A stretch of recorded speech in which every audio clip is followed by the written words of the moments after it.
মন বোঝার মতো কেউ নেই, অথচ ভুল বোঝার মানুষের অভাব নেই। ইয়া আল্লাহ, আমি বিপদে পড়ে দেখেছি আপনি ছাড়া কেউ পাশে থাকে না। ভাই, অল্প বয়সে পরিবারের দায়িত্ব নেওয়া ছেলেগুলো বোঝে বাস্তবতা কি জিনিস। মা ছাড়া মামার বাড়িতে মূল্য নেই, আর স্বামী ছাড়া শ্বশুর বাড়িতে মূল্য নেই। কথাটা তিতা লাগলেও অতি সত্য। আমরাও কি আজব, তাই না? যারাই আমাদেরকে কষ্ট দেয় আমরা তাদেরকেই ভালোবাসি। একসময় আমিও নো প্যারা নো ডিপ্রেশন, অনেক হাসি খুশি একটা মানুষ ছিলাম। বাড়ির বড় ছেলেরা পকেট ভর্তি টাকা নিয়ে ঘোরে না, মাথা ভর্তি টেনশন নিয়ে ঘোরে। মানুষের প্রিয় হতে যত সময় লাগে তার থেকে অনেক কম সময় লাগে কারোর অপ্রিয় হতে।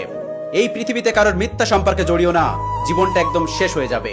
আমার না অন্ধকারে থাকতে অনেক বেশি ভালো লাগে, কারণ অন্ধকারে কেউ চোখের পানিগুলো দেখতে পারে না। মেয়েদেরও চিন্তা হয়, কে বলেছে বেকারত্বের নাম শুধু ছেলেরা? সেই মেয়েকে জিজ্ঞেস করো যার মাথার উপর কোনো বড় ভাই নেই। এদিকে বাবার বয়সও বেড়ে চলেছে। জীবনের পথগুলোতে একা চলতে শেখো, কারণ আজকে যে মানুষ তোমার সাথে আছে কালকে সে মানুষ তোমার সাথে নাও থাকতে পারে। হাই ভালোবাসা কি অদ্ভুত, তাই না? যাদের জন্য আমরা কান্না করি তারা কখনোই আমাদের হয় না। আমি একান্ত একজন খারাপ মানুষ, যার কথা রাখার মতো কেউ নেই, যার কথা শোনার মতো কেউ নেই। ক্ষতি আপন মানুষরাই করে, এতে সন্দেহ করার কিছু নেই। তাই তাদের থেকে দূরে থাকাই ভালো, এত ভালো সম্পর্কের দরকার নেই। যে মানুষটা আমাকে ছাড়া একটা মুহূর্ত থাকতে পারতো না, সেই মানুষটা এখন ভুলে গেছে আমাকে। কিছু কিছু মানুষ হাসতে হাসতেও বুকের ভিতর আকাশ সমান কষ্ট জমিয়ে রাখে। ছেলে মানে মিথ্যাবাদী, কারণ সে ভালো না থেকেও সবাইকে বলে আমি অনেক ভালো আছি। বাহিরটা হাসলেও ভেতরটা ক্ষয়। গুছিয়ে গল্প বলা যায়, কিন্তু অনুভূতি নয়। মানুষজন বলে আপনজন কখনো ছেড়ে যায় না, তবে তুমি কি আপনজন ছিলে না? পৃথিবীর সব থেকে নির্লজ্জ মানুষের মন, ফিরবে না জেনেও তার অপেক্ষায় বসে থাকে। হাজারো হতাশার মধ্যে একটাই ভরসা, সৃষ্টিকর্তা যা করেন ভালোর জন্যই করেন। তুমি যেই পজিশনে আছো সেটা অন্য কারো কাছে স্বপ্ন, অতএব হতাশ না হয়ে সৃষ্টিকর্তা শুকরিয়া আদায় করো।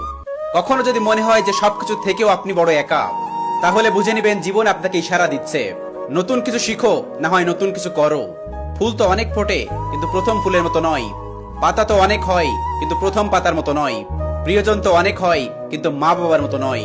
18 থেকে 20 বছরের একটা ছেলেকে লাখ টাকার বোঝা চাপিয়ে প্রবাসে পাঠিয়ে দেওয়া হয়, আর ওদিক থেকে পরিবারের মানুষগুলো বুঝে নেয় এই বুঝি আমাদের কষ্টের দিনগুলো শেষ। কাকে বলবো দুঃখের কথা? যাকেই বলি দুঃখের কথা সেই করে নাশকতা। এজন্যই গুণীজন বলে গেছে মানুষের থেকে ভালো তামাক পাতা। ঠকাইছো না? ঠকবা, আজকে না হয় কালকে একদিন ঠিকই ঠকবা। রিভেঞ্জ অফ নেচার বলে একটা কথা আছে না? আজানের শব্দে একটা দোকানে বন্ধ হয় না, কিন্তু একটা গুলির শব্দে পুরো দোকানগুলো বন্ধ হয়ে যায়। মৃত্যুর ভয় আছে, কিন্তু যার হাতে মৃত্যু তার ভয় নেই। অন্য কারোর জন্য তোমার জীবনটা নষ্ট করো না। তুমি যার জন্য তোমার জীবনটা নষ্ট করছো সে কিন্তু অন্য কাউকে নিয়ে দিব্যি ভালো আছে। দিন শেষে একটা কথাই বলবো, আমাকে যে কষ্ট দিয়েছে বা আমাকে যা ছেড়ে গেছে তাকে যেন কেউ ছেড়ে না দেয়, বা তাকে যেন কেউ কষ্ট না দেয়, কারণ সেই কষ্ট সহ্য করতে পারবে না। তুমি একটাবার নিচে পড়ে গিয়ে দেখো, কেউ আসবে না তোমাকে উঠাতে। কিন্তু একটাবার তুমি উপরে উঠে দেখো, সবাই আসবে তোমাকে নিচে নামাতে। অনেকেই বলে আমার যোগ্যতা কি? তোমরা যে বয়সে বাবার টাকায় ফুটানি করতেছো না, আমি ওই বয়সে পুরো ফ্যামিলির খরচ চালাই। একটা ছেলে বা একটা মেয়ের জন্য তোমরা তোমাদের জীবনকে নষ্ট করো না, কারণ এই পৃথিবীতে অসংখ্য ছেলে আছে, অসংখ্য মেয়ে আছে। কিন্তু তোমরা যদি হারিয়ে যাও, তাহলে তোমার বাবা তোমার মা একটা ছেলেকে হারালো, একটা মেয়েকে হারালো। তারা কিন্তু কখনোই তোমাদেরকে পাবে না। একা ছিলাম, একা হয়ে গেলাম, আর এখন থেকে একাই থাকবো, কারণ দিন শেষে যে আমার কেউ নেই। মা কি অদ্ভুত, তাই না? তার কালো ছেলেটাকেও অনেক বেশি ভালোবাসে। দুনিয়ার সবকিছু ভুলে যায় মা, শুধুমাত্র তোমাকে ছাড়া। হয়তো প্রিয় মানুষটা আমাকে পাথর ভেবে আঘাত করে, সেও হয়তো মাঝে মাঝে ভুলে যায় আমি একজন মানুষ। আগলে রাখার আর এক নাম বড় ভাই। মা শিক্ষিত হোক বা না হোক, জীবনের প্রথম শিক্ষক হলো মাই। যদি ঘুম চলে আসে তাহলে ঘুমিয়ে যান। আসলে মাঝরাত পর্যন্ত জেগে থাকলেও হারিয়ে যাওয়া ভালোবাসাগুলো আর কখনোই ফিরে আসে না।